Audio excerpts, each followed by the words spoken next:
Vibe check in terms of on a scale of 1 to 10, 1 being not so great, 10 being vibe is great. How are we feeling at this moment with the CBA negotiations? I mean, I think that this is like Nneka answering as someone who has been through two previous negotiations, not Mm-hmm. necessarily um perhaps like a younger player. So for me, I would say vibe check, I would give it like a 6.5. Okay, okay, okay. Yeah. Okay. I That thought it was pause, gonna I be was like, lower. oh God. I thought it was gonna be I lower. mean, I'll take a I can six and a half. like the elaboration of it would probably make a little bit more sense only because I'm this is my third time around doing it, and Yeah. I can kind of recognize patterns and I can recognize differences. I understand when we're entering new territory. And the 6.5 isn't necessarily like, oh, the vibe is that we're gonna get things done and 3.5 vibes later. Like, no, that's not necessarily what I'm saying. What I'm saying is that we're in new territory. We've been prepared to be here, and I feel more than halfway confident of where we're at, comparatively speaking, in the situation that we're in. Yeah. So, Beautiful. like in a week or two, it could be like 7, and or it Yeah. can be like 4. Right. Right. It's Right. quite subjective. It's a little bit more of like perhaps a vibe forecast than a vibe check, maybe. How would you compare this moment to those Hmm. other inflection points? The impact that we're witnessing internally is major. I think it's going to be something that Hmm. a lot of current and for sure future players perhaps reference moving forward. I think how we're communicating, how we're engaging, how we're understanding the business with whatever information that we do have, and also being women who obviously I think are more adept to understanding business simply because we've always had to have a fallback plan. So we couldn't just enter the world without knowing what was Yeah. going on. Word. So, like, Yes. Abby having that group snapping. of women here today in this eruption of women's sports, to me, I feel really good about where Yes. we're Hmm. at. I really do think that we're in such an important time, even if it's not perfect. Because it's a collective bargaining agreement, you're bargaining with all the other WNBA players. So you all have to have this sense of trust with each other. And I'm curious because trust has kind of clearly been strained in terms of Mhm. the relationship between you all and the league. How hard is it for you personally to negotiate when there's been some sort of emotional fallout and broken trust in those rooms? Yeah, I'll say that that is probably the biggest challenge because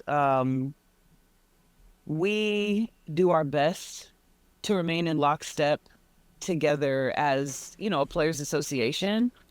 Uh, but still, it doesn't mean that everyone's experience is the same, Right. you Hmm. know?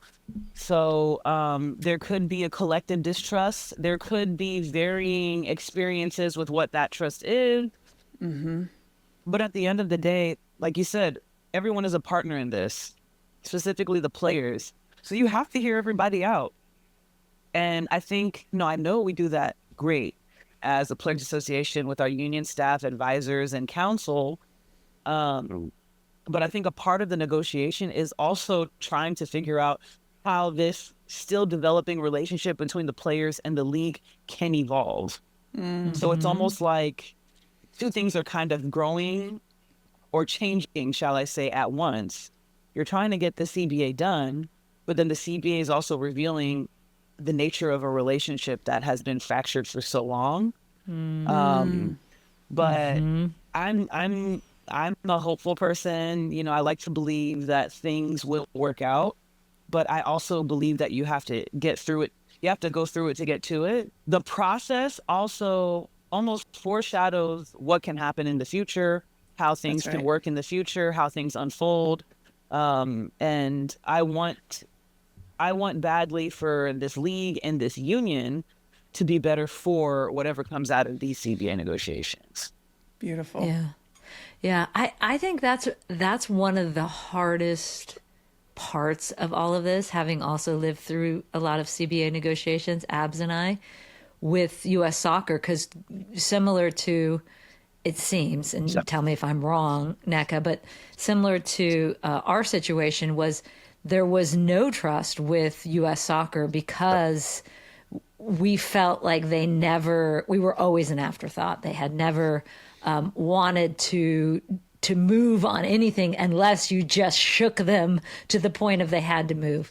And so you're also fighting that undercurrent because you're trying to keep all the players on board, right? And listen to them, but you're also having to fight against that current of, well, there's already a built-in lack of trust.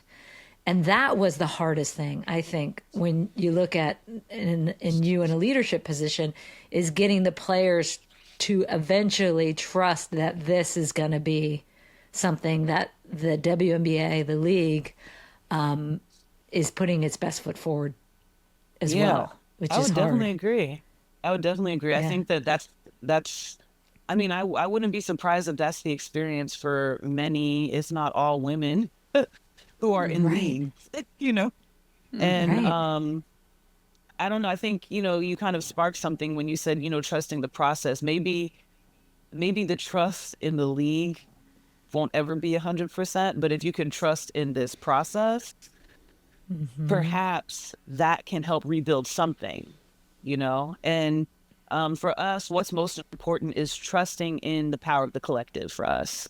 I think that is something we can lean more heavily on than the trust of who's across the table. And I really do feel that we're at a point where players not only get it, but they want to act upon their understanding. And we're doing that as best as we can as we try and have everyone's value being reflected in this new agreement.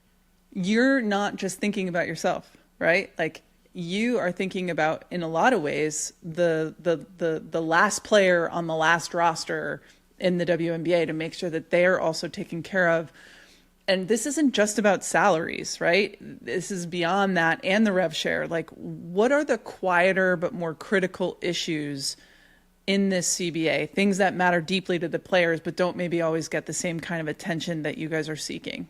You have players that are texting me every day asking about how are we going to be able to rent cars, and how are we going to be able to transfer our belongings from home to home? Are they going to cover these fees? Are there going to be a realtor available to help me? There's just so many different logistics that we, for a long time, haven't had to think about. And that's one very tiny example. But it really factors into what it means to be a pro athlete. If I'm worrying about where I need to live, I'm not in the gym, and I'm getting signed to play. And so doing whatever it takes for us to be able to perform at a high level means having the resources necessary to be able to do that. Can you explain the revenue share component of it for people who may not understand how, for example, NBA is structured, and comparatively how you all want the rev share to be structured with WNBA? Because I know this is a huge sticking issue. Yeah. So, I mean, men's leagues, and we'll compare the NBA, they have a percent revenue share based off of whatever revenue they generate. Of course, there are certain expenses that are excluded at a certain point in time, but the way that they're paid is also reflected in how the revenue is grown. So every year, their share can be a certain percentage based on how much the NBA makes. That's like, to me, I feel like that is a very Cliff Notes way of explaining it.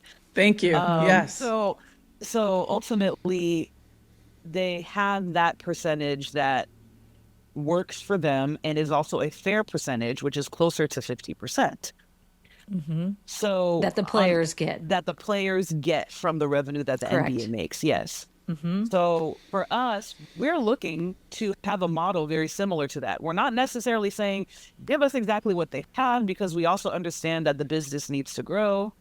But we are looking for a similar fair revenue split, to where you can't tell us that every year this is how much you're going to get, which is currently our system.